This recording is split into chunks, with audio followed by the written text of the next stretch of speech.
देवांतक और नरांतक का स्वर सुनकर भगवान शिव को अदृश्य होता देख सभी चकित हो जाते हैं। सिंधु के दंडित होने का समाचार सुनकर इंद्र सूर्यदेव को अपमानित करने के लिए आकाश में प्रकट होकर कहते हैं, भैया सूर्यदेव, आपने मेरी उपेक्षा करके अपने भक्त सिंधु दैत्य को अतुल्य शक्तिशाली होने का वरदान दिया, किंतु इसका परिणाम आपने भी देखा होगा। परम देव श्री महागणेश की कृपा से आज भी मेरा स्वर्ग सुरक्षित है। भविष्य में मुझे चुनौती देने की भूल कदापि न करना।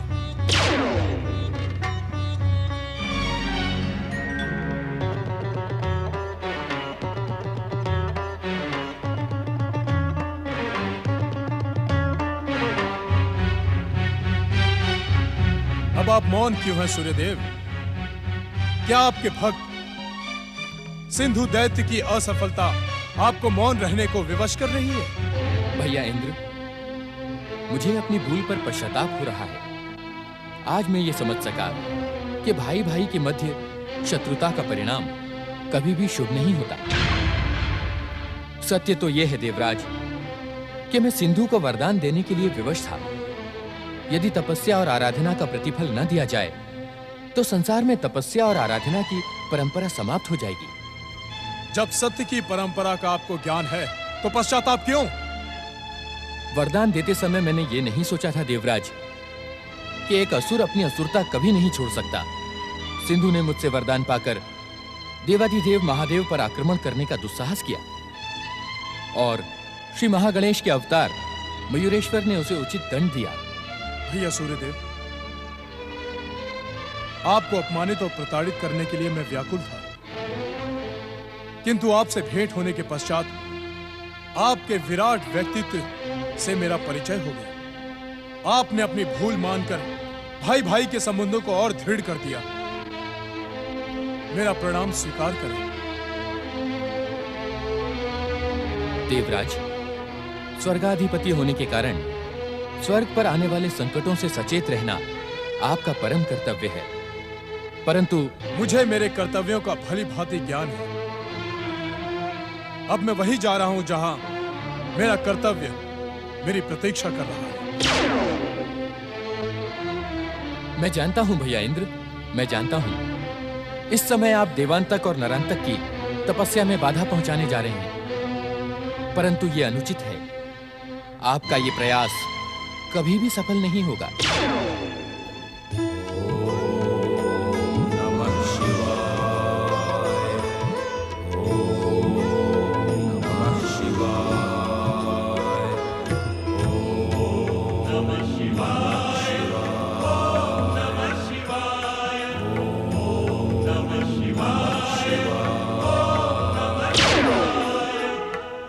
मैं जानता हूं कि तुम मेरे स्वर्ग पर अधिकार प्राप्त करने के लिए शिव आराधना कर रहे हो, किंतु तुम्हारी यह तपस्या मैं संपूर्ण नहीं होने दूंगा।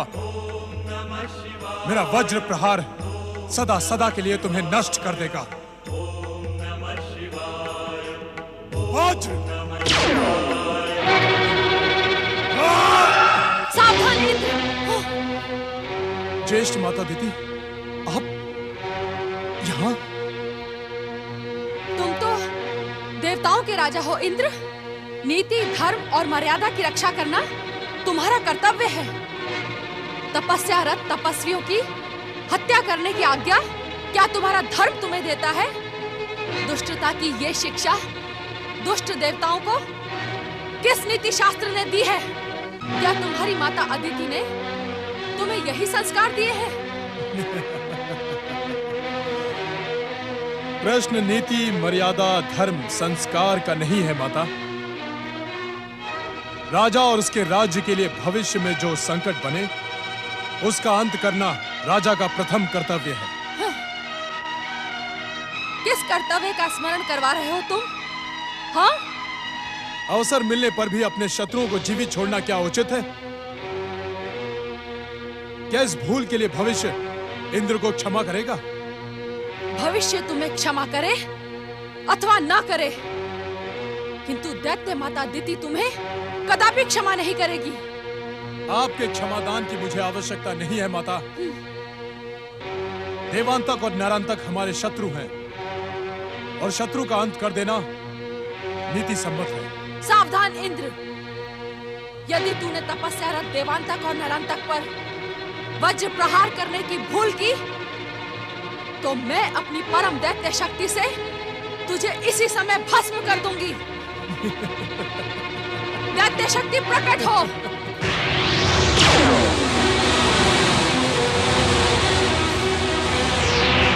कायर इंद्र को भस्म करने के लिए अब तुम्हें निराश होना पड़ेगा दैत्य शक्तियों। जाओ, पाताल में रहकर मेरे आदेश की प्रतीक्षा करो।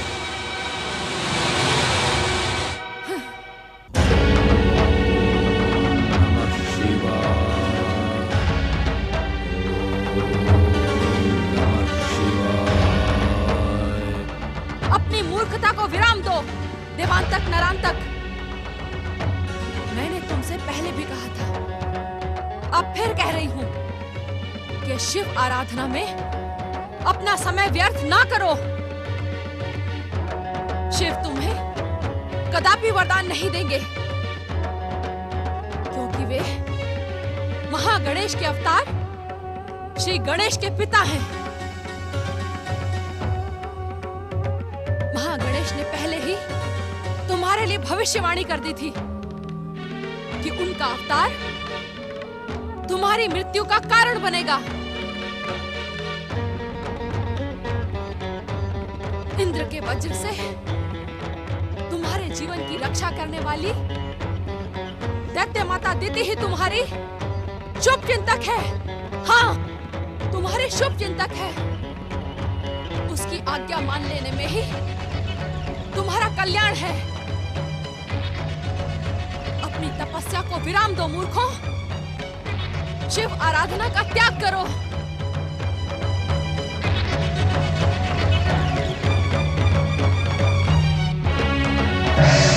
ओम नमः शिवाय। तू यहाँ भी आ गया गजमुख? तू मेरा पीछा कब छोड़ेगा? कब मुझे शांति से जीने देगा? ज्येष्ठ माता, आप भी तो इन दोनों का पीछा नहीं छोड़ रही हैं। मैं तो आपको शांति पहुंचाने के लिए प्रयास करता रहता हूँ। मैंने आपसे कितनी बार प्रार्थना की कि आप मेरी माता अदिति के साथ शांति पूर्वक रहें, परंतु आपके मन में तो नागिन जैसा क्रोध का विष भरा है। बहुत कट। उस नागिन जैसे विष के कारण ही आप पुनः क्रोधित हो रही हैं। अभी भी विलंब नहीं हुआ है ज्येष्ठ माता। मेरे साथ चलकर आप माता अदिति के आश्रम में सुख पूर्वक निवास करें। दुष्ट, हठी गजमुख, मैं तेरे हठ को भली भांति जानती हूँ। आज मैं तेरे हठ का उपचार करके रहूंगी।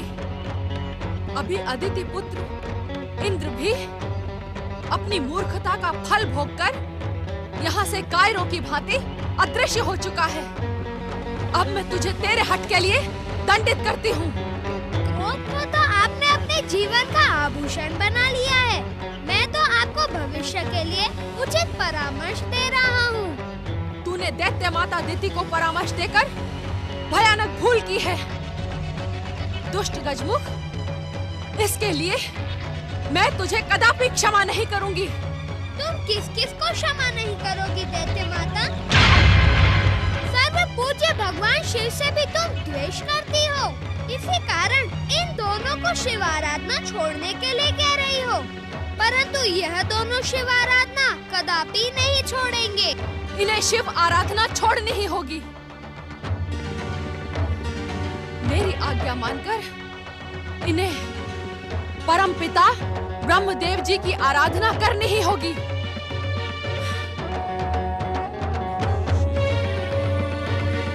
ज्येष्ठ माता, तुम इन्हें तपस्या का त्याग करने के लिए उस समय विवश कर रही हो जब इनकी तपस्या पूर्णता के निकट है।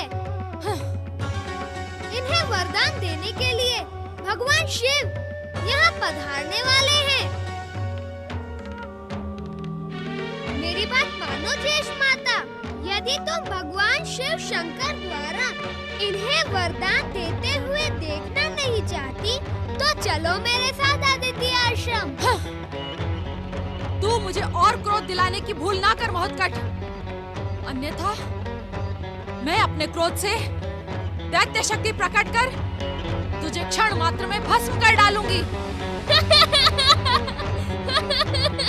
ये वो गुण नहीं है जिसे चींटे खा जाए। दक्ष पुत्री दिति, श्री महागणेश के अवतार महोत्कट को भस्म करने की बात कहकर तुम अपने और दैत्यों के सर्वनाश के पथ पर आगे बढ़ रही हो। सावधान!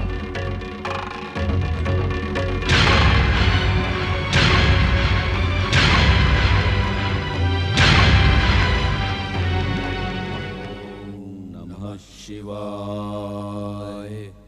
आंखें खोलो देवांतक नरांतक, तुम्हारी निष्ठापूर्वक तपस्या ने मुझे यहां आने के लिए विवश कर दिया है।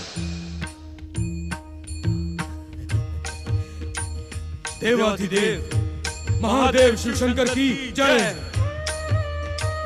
हम तुम पर प्रसन्न हैं देवांतक नरांतक, अपना इच्छित वरदान मांगो। महादेव, हम त्रैलोक्य में पुनः दैत्य साम्राज्य स्थापित करना चाहते हैं।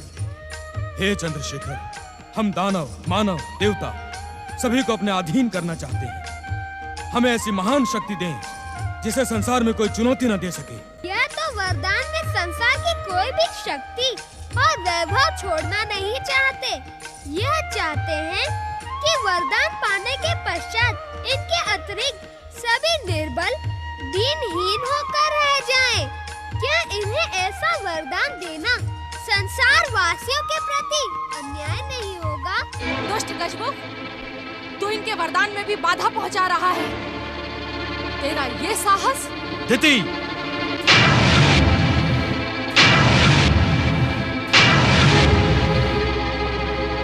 आपने हमें वरदान नहीं दिया महादेव। देवांतक नरांतक, हम तुम्हारी तपस्या से प्रसन्न हैं, परंतु हम तुम्हें ऐसा कोई वरदान नहीं देंगे जिससे संसार के सामने संकट जन्म ले। तुम्हें तुम्हारी तपस्या का फल अवश्य मिलेगा। कह दो इनसे, हमने जो मांगा है हमें वही चाहिए, इससे कम हम कुछ नहीं लेंगे। अन्यथा आप हमें वरदान दिए बिना ही यहाँ से लौट जाएं। ऐसा न कहो ज्येष्ठ माता, आपके कारण इन्हें कुछ भी प्राप्त नहीं होगा और निराश होकर यह दोनों अपने प्राण त्याग देंगे। देवांतक, नरांतक, आशुतोष भगवान शिव तुम्हें जो भी वरदान देंगे वह तुम्हारे हित में होने के साथ ही श्रेष्ठ होगा। तुम दोनों इनसे प्रार्थना करो कि हमें निराश न करें, जो हमारे योग्य हो वह हमें प्रदान करें। हम तुम्हें निराश नहीं करेंगे देवांतक नरांतक, और ना ही तुम्हारे प्रति कोई अन्याय करेंगे। हम तुम्हें अतुल्य असुर शक्ति के साथ इच्छानुसार रूप बदलने, असुर सेना प्रकट करने का वरदान देते हैं। वत्स नरांतक, आज्ञा महादेव। तुम्हारा अधिकार पृथ्वीलोक पर रहेगा। देवांतक, तुम स्वर्ग के अधिपति बनोगे, परंतु ध्यान रहे, यदि तुमने ऐसा कोई अन्याय और अत्याचार का आश्रय लिया तो तुम संहार के पात्र बन जाओगे। अरे मूर्खों, कम से कम शिव शंकर से अमरता का वरदान तो मांग लो। यदि अमरता का वरदान ना मिले तो कठिन मृत्यु का वरदान मांग लो। आशुतोष, यदि आप हम पर प्रसन्न हैं तो हमें ऐसा वरदान दें कि हमें देवता, दानव, मानव, त्रिदेव और त्रिदेवियों में कोई न मार सके। यदि आप हमें वरदान दें तो हम सदा आपकी महिमा का गुणगान करेंगे। तथास्तु।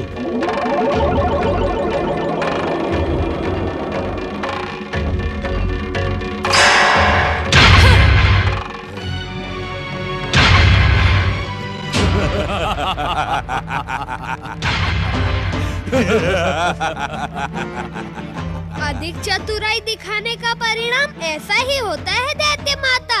अर्थात परम देव श्री महागणेश दानव, मानव, देवता और त्रिदेवों में तो नहीं आते। अब उनके अवतारों के हाथों इनकी मृत्यु का मार्ग तो सरल हो गया ना। अभी भी समय है ज्येष्ठ माता, आप मेरे साथ अदिति आश्रम चले। दुष्ट गजमुख, तू मुझे बार बार अदिति आश्रम चलने को कहकर मेरा अपमान कर रहा है। अब आप चलना ही नहीं चाहती तो मैं यहाँ रुककर क्या करूँगा? प्रणाम। भगवान शिव आपके चित्त को शांति दे। स्वयं ही अदृश्य हो गया, अन्यथा मेरा क्रोध उसे उचित दंड देता। दैत्य माता अदिति, हमें इसी समय दैत्य गुरु के पास चलना चाहिए। अवश्य। इस शुक्राचार्य की मूर्खता के कारण ही दैत्य जाति को भयानक हानि हुई है। यदि तुम दोनों शिव आराधना ना करते तो मैं तुम्हें ब्रह्मा जी से अमरता का वरदान दिलवाती। अब इस शुक्राचार्य को प्रताड़ित करना ही होगा। चलो। ओम शिवाय नमः। ओम शंभुवाय नमः। ओम देवाधिदेवाय नमः। हे आशुतोष भगवान शिव शंकर, देवांतक और नरांतक ने आपकी आराधना करते हुए कठोर तपस्या की है। अब आप उन्हें इच्छित वरदान दें, यही मेरी आपसे विनम्र प्रार्थना है।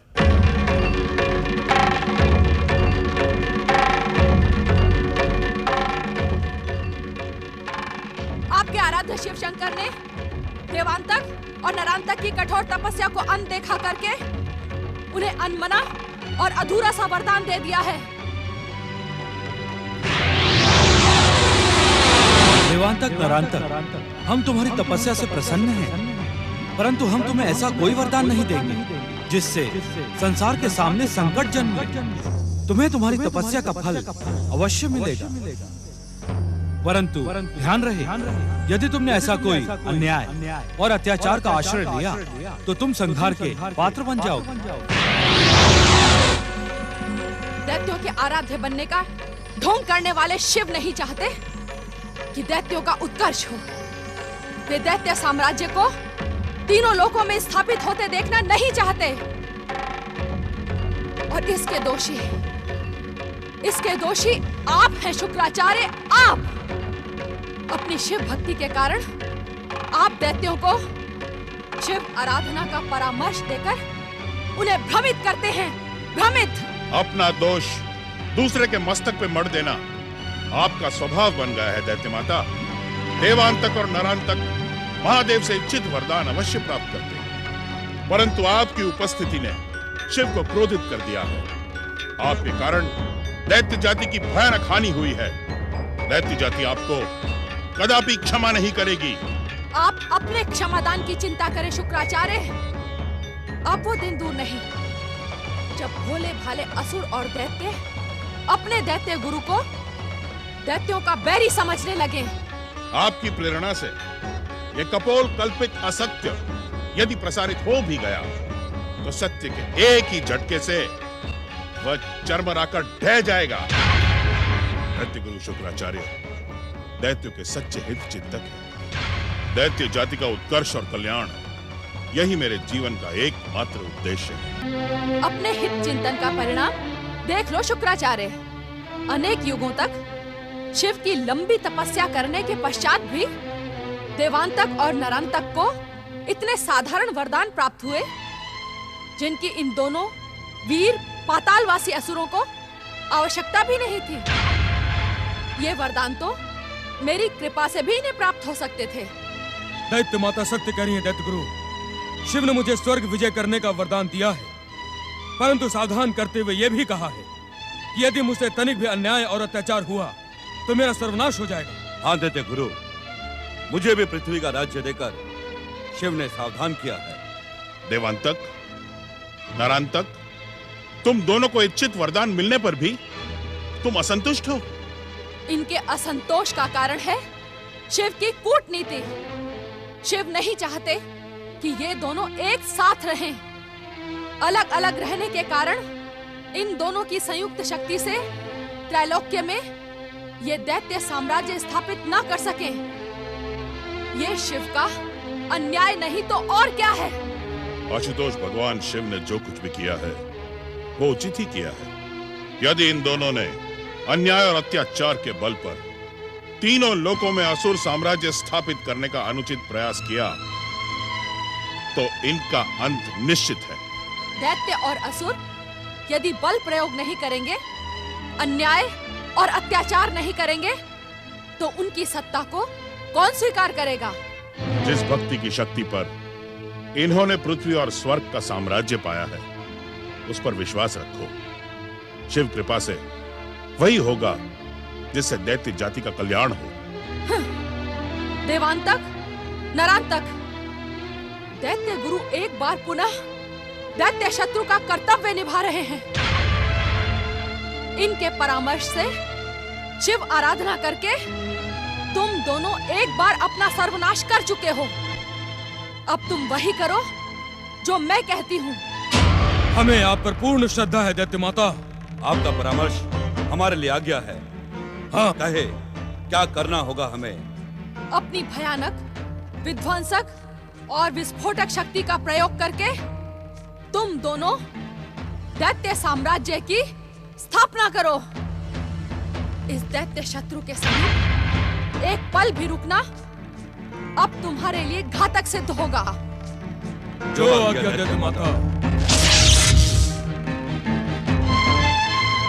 दैत्यों के आराध्य भगवान शिव ने अपने वरदान से श्री महागणेश के अवतारों के हाथों इनकी मृत्यु को टाला था, परंतु आपके अभिमान के कारण इनकी मृत्यु कितनी निकट आ गई है। पश्चाताप के अश्रु बहाने के अतिरिक्त अब तुम्हारे पास कुछ भी शेष नहीं है शुक्राचार्य। अब तुम इस पर्वत गुफा में रहकर अपने शिव को प्रसन्न करने का मूर्खतापूर्ण प्रयास करते रहो। शिव शिव शिव शिव शिव शिव शिव भक्ति और शिव आराधना का रहस्य और परम आनंद आप क्या समझेगी दैत्य माता?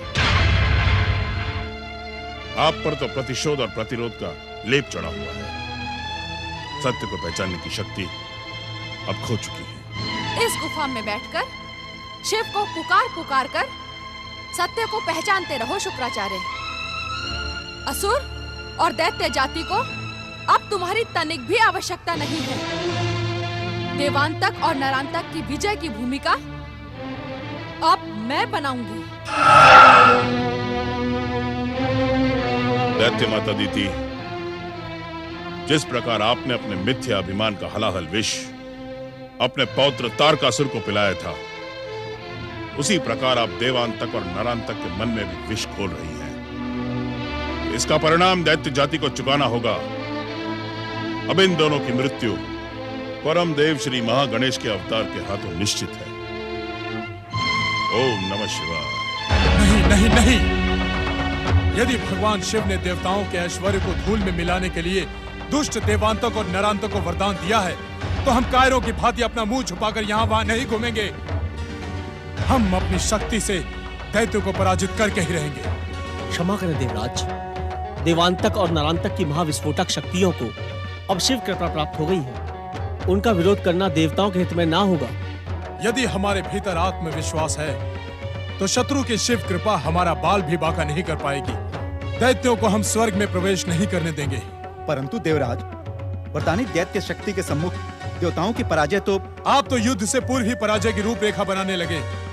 लज्जा आती है तुम्हें देवता कहते हुए। वरुण देव। आज्ञा देवराज। इसी समय जाकर देव सेना को सचेत करें। दैत्य सेना के विरुद्ध युद्ध करने के लिए आवश्यक अस्त्र शस्त्र से सुसज्जित करें। जो आज्ञा देवराज। परंतु अब किसी किंतु परंतु की आवश्यकता नहीं है। देवराजेंद्र युद्ध की घोषणा कर चुके हैं। इस युद्ध में दैत्यों को पराजित करना देवताओं का कर्तव्य निश्चित हो चुका है। अब इस निर्णय में किसी भी विचार की संभावना नहीं है। जैसी आपकी इच्छा देवराज। वरदानी दैत्यों के विरुद्ध यह युद्ध हमें अपनी शक्ति, अपनी युक्ति से किसी भी प्रकार से विजय करना है, जिससे भविष्य में स्वर्ग साम्राज्य वरदान में देने की परंपरा ही समाप्त हो। अग्निदेव। आज्ञा देवराज। आप इस देवासुर संग्राम के लिए देवगुरु बृहस्पति से परामर्श और सहायता प्राप्त करें। आप देवगुरु को संदेश दें कि वे अपनी भक्ति की शक्ति से देवताओं को अपराजित बना दें। पवन देव। आज्ञा देवराज। आप गंधर्वों, किन्नरों, विद्याधरों के साथ साथ ग्रहों, लोकपाल और दिक्पालों को यह संदेश दें कि वो अपनी पूरी शक्ति और सेना के साथ देवताओं का साथ दें। जो आज्ञा देवराज। जाएं और इसी समय युद्ध का बिगुल बजाएं और बिगुल के स्वर कैलाश तक अवश्य पहुंचने चाहिए। जाएं।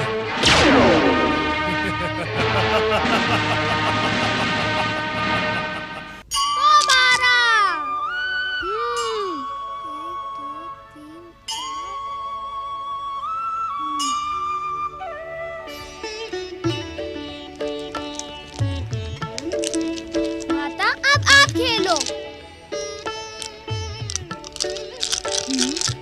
पौ 12।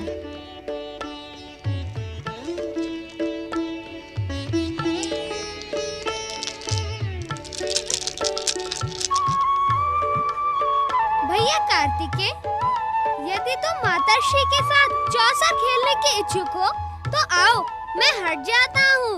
नहीं गणपति, मैं खेल में तुम जैसा चतुर नहीं हूँ।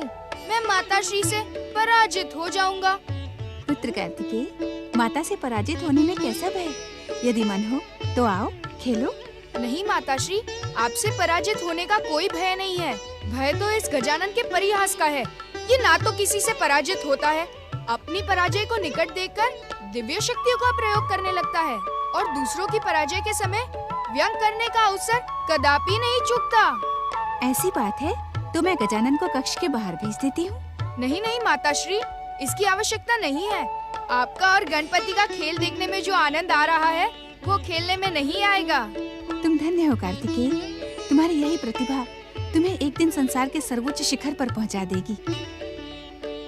कौन सी प्रतिभा माता? गणपति, जीवन में वक्ता बनने से अधिक कठिन होता है श्रोता बनना। प्रदर्शक बनने से अधिक कठिन होता है दर्शक बनना, क्योंकि श्रोता और दर्शक के भीतर धैर्य और संयम सबसे अधिक मात्रा में होता है। सफलता धैर्य और संयम को ही मिलती है।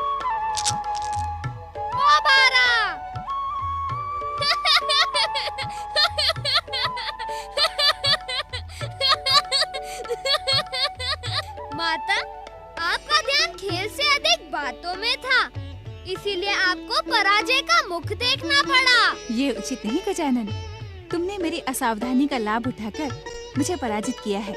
मैं पराजित नहीं हुई हूँ। माता और पुत्र के मध्य चौसर खेली जा रही है।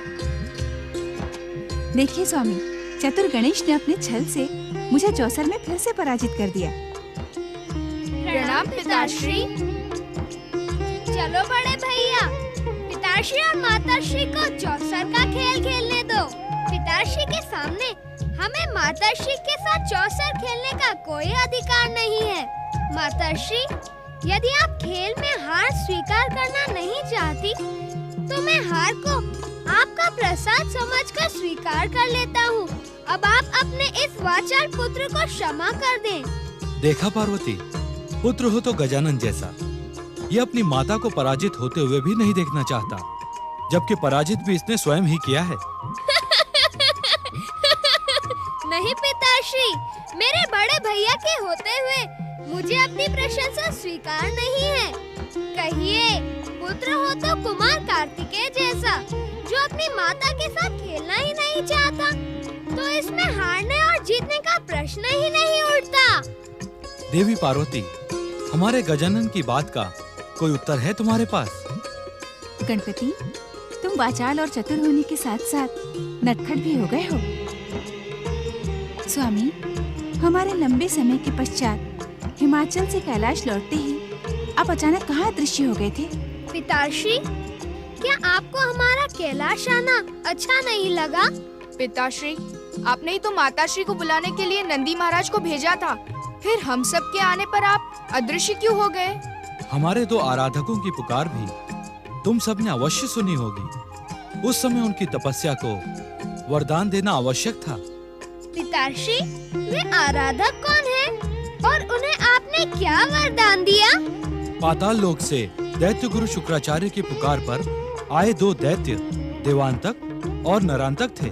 पिताश्री, आपने देवांतक और नरांतक को वरदान दे दिया? तब तो वे निश्चित ही देवों और नरों का अंत करेंगे। उनके अत्याचार से सारे संसार आकार मच जाएगा।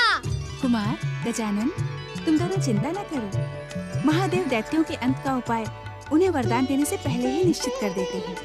पिताश्री, आप जिसका अंत पहले से ही निश्चित कर लेते हैं, उसे वरदान ही क्यों देते हैं? कुमार, तपस्वी को वरदान देना ना एक परंपरा है, अपितु विधि का निश्चित विधान है। यदि तपस्वी को उसकी तपस्या का प्रतिफल ना मिले तो जप तप की परंपरा समाप्त हो जाएगी। क्षमा करें पिताश्री, बड़े भैया का प्रश्न कुछ और था। जिसका अंत पहले से ही निश्चित हो, उसे वरदान क्यों दिया जाए, यही पूछा था ना बड़े भैया। पुत्रों, दुष्ट दैत्यों को तपस्या का प्रतिफल और वरदान देने के पीछे एक परम पावन भावना होती है। अपने आराध्य से वरदान की कृपा पाकर उसकी भक्ति दृढ़ हो जाए, दुष्कर्मों को छोड़कर वो सत्कर्मों की ओर प्रवृत्त हो। परंतु प्रायः ऐसा होता नहीं, इसीलिए दैत्यों को वरदान देने से पूर्व उनके अंत का निर्णय निश्चित कर दिया जाता है। पिताश्री, आपने दुष्ट देवांतक और नरांतक के अंत का क्या उपाय निश्चित किया? उन दोनों का वध कौन करेगा पिताश्री? श्री महागणेश के अवतार के हाथों अत्याचारी देवांतक और नरांतक का अंत होगा। वही उस अवतार का प्रमुख उद्देश्य है। अब तुम दोनों अपनी बातों को विराम दो और हमें चौसर खेलने दो। अवश्य पिताश्री। चलो भैया, हम लोग भी बाहर चलकर किसी खेल का प्रबंध करते हैं।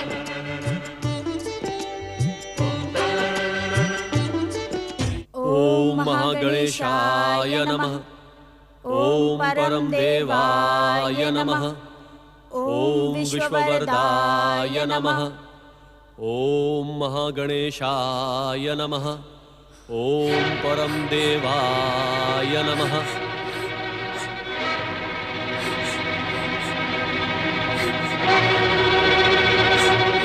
क्या हुआ देवी अदिति? स्वामी, कितने निष्ठुर है परमदेव श्री महागणेश। मुझे महोत्कट जैसा महान पुत्र प्रदान करके उन्होंने उसे अपने पास बुला लिया। ये आप क्या कह रही हैं देवी अदिति? शांत हो आप। अब मैं शांत नहीं रह सकती स्वामी। महोत्कट के बिना मैं एक पल भी जीवित नहीं रहना चाहती। मैं इसी समय इस पर्वत शिखर से छलांग लगाकर अपने जीवन का त्याग कर दूंगी। देवी अदिति, आप तो धैर्य की माता हैं। परम देव श्री महागणेश की दयालुता पर संदेह न करें। ये अवश्य ही उनकी कोई लीला होगी। नहीं स्वामी, यदि परम देव की ये लीला होती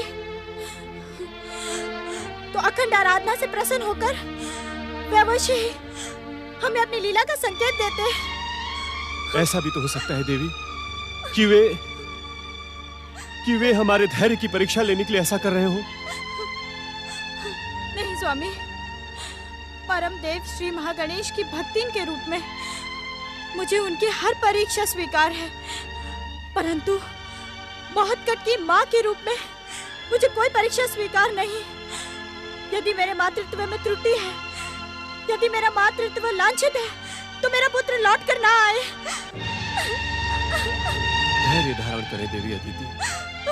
अपनी अधीरता और व्यग्रता को छोड़कर सच्चे मन से परम देव श्री महागणेश से प्रार्थना करें। वे अवश्य हमारी प्रार्थना स्वीकार कर लेंगे देवी अदिति। नहीं स्वामी, अब मैं एक क्षण भी प्रतीक्षा नहीं करूंगी। अब परम देव श्री महागणेश को इस बात का निर्णय करना ही होगा कि मेरी भक्ति सच्ची है अथवा नहीं, मेरा मातृत्व श्रेष्ठ है अथवा नहीं। देवी अदिति। स्वामी, मैं प्राणायाम द्वारा अपने श्वास को रोक लूंगी। मेरी साधना तक यदि महोत्कट लौट कर नहीं आया तो मैं अपनी कुंडलिनी जागृत करके अपने प्राण त्याग दूंगी। देवी अदिति, देवी अदिति, मैं आपको भक्ति योग से हठ योग की ओर जाने नहीं दूंगा। देवी अदिति, देवी अदिति, मेरी बात सुनिए। देवी अदिति।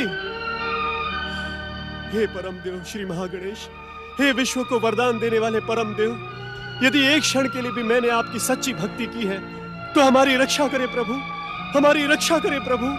हम पर कृपा करे परम देव, हे क्षमा निधान, हमको क्षमा करें।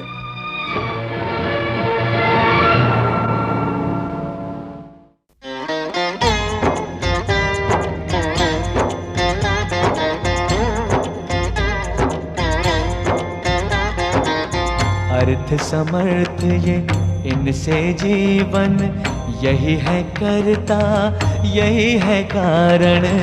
अर्थ समर्थ ये इनसे जीवन, यही है करता यही है कारण। सारे जगत के भाग्य विधाता, दुख हरता ये है सुखदाता। श्री गणेश, श्री गणेश, श्री गणेश।